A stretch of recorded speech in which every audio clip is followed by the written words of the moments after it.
బంగారం బ్యాంకులు ఇతర ప్రైవేటు సంస్థల్లో ఉన్న విడిపించి కొనబడును. కొమ్మూరి గోల్డ్ ఆంధ్ర మరియు తెలంగాణ. నమస్తే, వెల్కమ్ టు మనం టీవీ. ప్రస్తుతం మనతో పాటు ఉన్నారు Sun Spiritual Society founder Vikramaditya గారు. సార్తో మాట్లాడి హెల్త్లో మనకున్న డౌట్స్ కానీ మంచి మంచి టిప్స్ కానీ ఈరోజు సార్ని అడిగి తెలుసుకుందాం. హలో సార్, నమస్తే. సూర్యోస్మితల్లి సార్, బాడీలో అన్ని దానికంటే లివర్ మెయిన్. లివర్ మంచిగా వర్క్ చేయాలి. మనం ఎంత చెత్త తిన్నా ఏం చేసినా కానీ లివర్ ఫిల్టరేషన్ కరెక్ట్గా ఉండాలి అంటారు. అదొకటే ఫిల్టర్ చేస్తుంది. అయితే లివర్ ఫిల్టరేషన్ ఎలా ఉండాలి అంటారు సార్? దాన్ని మనం ఎలా ఫిల్టరేషన్ చేసుకోవాలి? అంటే ఇప్పుడు మీరు ఎంత చెత్త తిన్నా సరే లివర్ శుభ్రం చేసేస్తారు. మీరు ఎంత అల్లరి చేసినా మీ ఇంట్లో ఇల్లంతా గత్తర్ చేసేసినా అమ్మ శుభ్రం చేసేస్తుంది కాబట్టి గత్తర్ చేసేస్తారు. అంతే అంతే. అమ్మ ఒక్కరితేనమ్మ ఇంటికి పని చేసేది, శుభ్రం చేసేది. నాన్న కూడా. అంటే కిడ్నీస్ కూడా ఉన్నాయి, హార్ట్ కూడా ఉంది, లంగ్స్ ఉన్నాయి. అంటే దేని ఇంపార్టెన్స్ దానికి ఉంది. ఉన్న దాంట్లో లివర్ ఇంపార్టెంట్గా అంటే లివర్కి ప్రధానంగా ఆ పాత్ర ఎందుకు ఇచ్చారు అంటే ఎంత డ్యామేజ్ అయినా చిన్న ముక్క బాగుంటే మళ్ళీ మొత్తం ఫామ్ అయిపోతుంది. 100% ఉన్న లివరు, ఇలా ఉన్న లివరు ఈ చివర చిన్న ముక్క బాగుంటే లివర్ ఒక్కదానికి ఉంది, మళ్ళీ కొత్తది ఫామ్ చేసేసుకుంటుంది. లివర్ ఒక్కదానికి అవకాశం ఉంది కాబట్టి దాన్ని ప్రధానంగా చెప్పడం జరిగింది. అంటే మన జీవితంలో మనిషి యొక్క మానవ యొక్క జీవితంలో లివర్ అనేది చాలా ఇంపార్టెంట్. ఎందుకంటే మనం తినే చెత్తని అరగతీయడానికి ముందే కొంత లిక్విడ్ని తయారు చేసి గాల్ బ్లాడర్లో పెడుతుంది. అది తన తర్వాత గాల్ బ్లాడర్లోంచి వచ్చి యాడ్ అయ్యి అరుగుదలని చేస్తూ ఉంటాం. ఇది ఎంజైమ్ని బిలిరూబిన్ని రిలీజ్ చేయకపోతే మనం ఎంత తిన్నా వ్యర్థం, చచ్చిపోతాం, పొట్ట ఉబ్బిపోతుంది. మనకి ఏదో సినిమాలో బ్రహ్మానందం గారికి ఏదో కుక్కేస్తారు కదా ఫుడ్, పొట్ట ఉబ్బిపోతుంది. ఇక అలా అయిపోయి తినలేక మీకు చూడండి లివర్ పని చేయట్లేదు అంటే ఆకలి లేదు అంటుంటారు. ఒకవేళ బలవంతంగా పెట్టేస్తే వామిటింగ్ చేసేసుకుంటాం.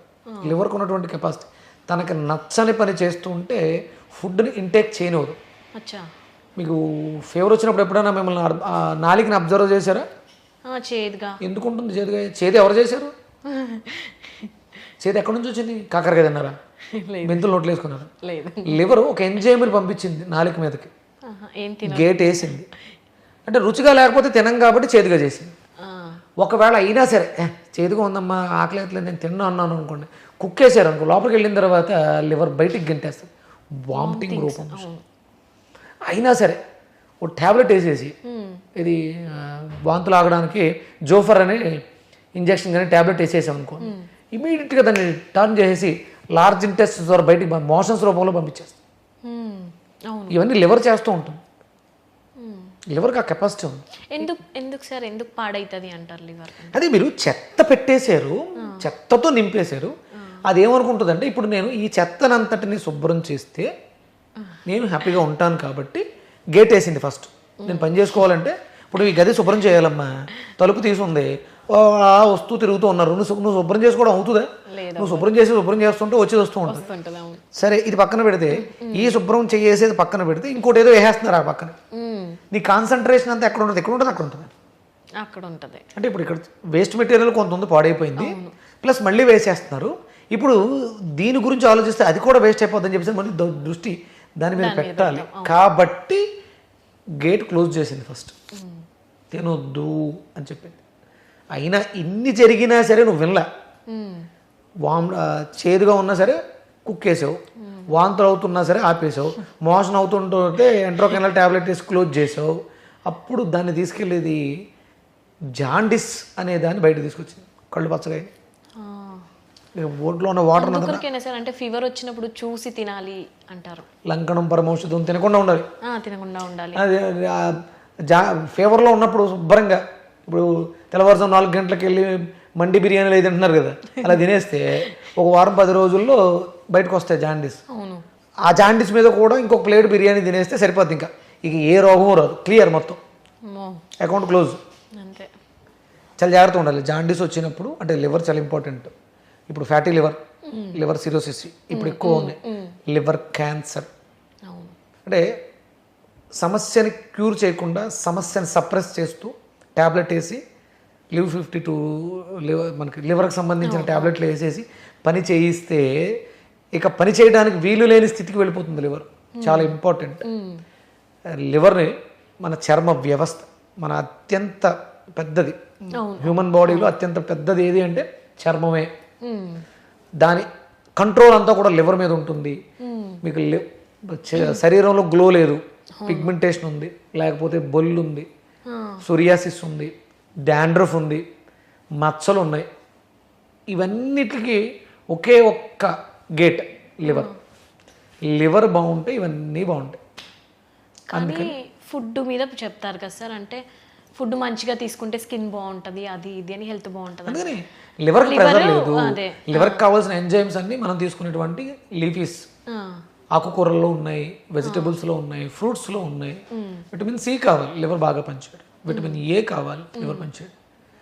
లివర్ కళ్ళలో ఎక్స్పోజ్ అవుతుంది. అంటే లివర్కి ఎక్స్పోజర్ మన కళ్ళు. లివర్ షేప్ ఎలా ఉంటుందో కళ్ళు షేప్ కూడా అలాగే ఉంటుంది. కళ్ళు ఎలా ఉంటాయో లివర్ అలా ఉంటుంది.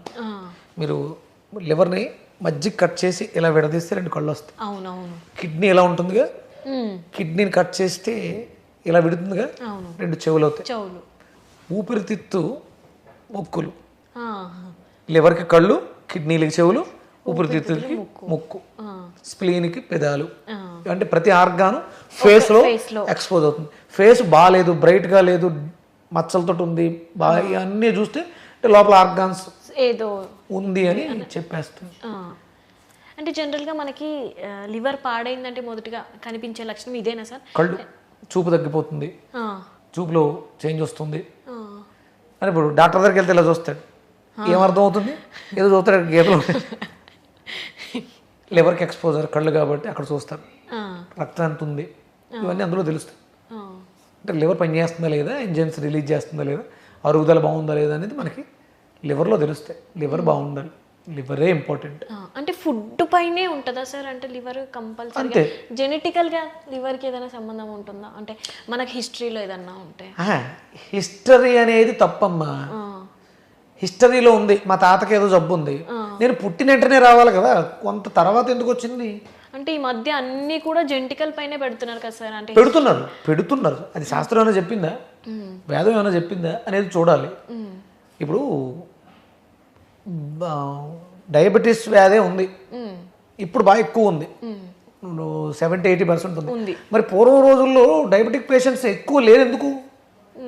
ఇది జెనెటికల్ అయితే వాళ్ళకు కూడా ఉండాలి కదా. ఇప్పుడు మ్యాక్సిమం అందరికీ ఉంది, మరి వాళ్ళకి ఎందుకు లేదు? లైఫ్ స్టైల్ బాగాలేదు, పాడు చేసాం కాబట్టి మా తాతకు వచ్చి ఉంటుంది, వాళ్ళ తాతకు లేదు.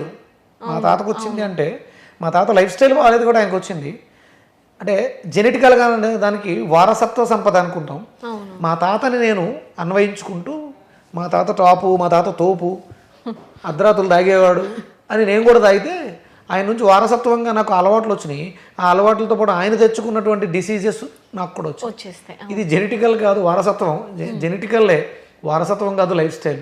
మా తాతలా నేను బ్రతకకుండా ఉండుంటే, నేను కొంచెం పద్ధతిగా తినుంటే నాకు రాదుగా. అవును, అది అంటే ఇది ఆలోచించాలి. కానీ జనరల్గా అందరూ సరే ఓకే జెనెటికల్గానే వచ్చింది, అప్పుడు పూర్వీకులు ఏం తప్పు చేయడం వల్ల వాళ్ళకి ఆ రోగం వచ్చిందని ఆలోచించి దాన్ని సరి చేస్తే పోతుందిగా. పోతుంది. ఇది 60 దాటితే అందరికీ వస్తుంది, 60 దాటింది అందరికీ వస్తుంది. అప్పుడు 60 సంవత్సరాలు దాటిన వాళ్ళు అందరి దగ్గర ఆ వ్యాధి ఉండాలి. ఇది 30 దాటితే వస్తుంది, 30 దాటిన వాళ్ళు అందరి దగ్గర ఉండాలి. లేదు అంటే ఆ స్టేట్మెంట్ రాంగ్. అవును, ఎక్కడో వాడు పొరపాటు చేశాడు కాబట్టి వాడికి వచ్చింది. జాగ్రత్తగా వెళ్తే, ఇప్పుడు బండి మీద వెళ్తే యాక్సిడెంట్ అవుతుంది, బండి మీద వెళ్ళే వాళ్ళందరికీ యాక్సిడెంట్ అవుతుందా? అశ్రద్ధ, నిర్లక్ష్యం, ర్యాష్ ఇవన్నీ కారణం అవుతున్నాయి. అప్పుడు తప్పు ఎవరిది? మందే అవుతుంది. అంతే. ఇది మనం మార్చుకోవాలి. మన జీవన విధానం బాగుంటే అన్నీ బాగుంటాయి.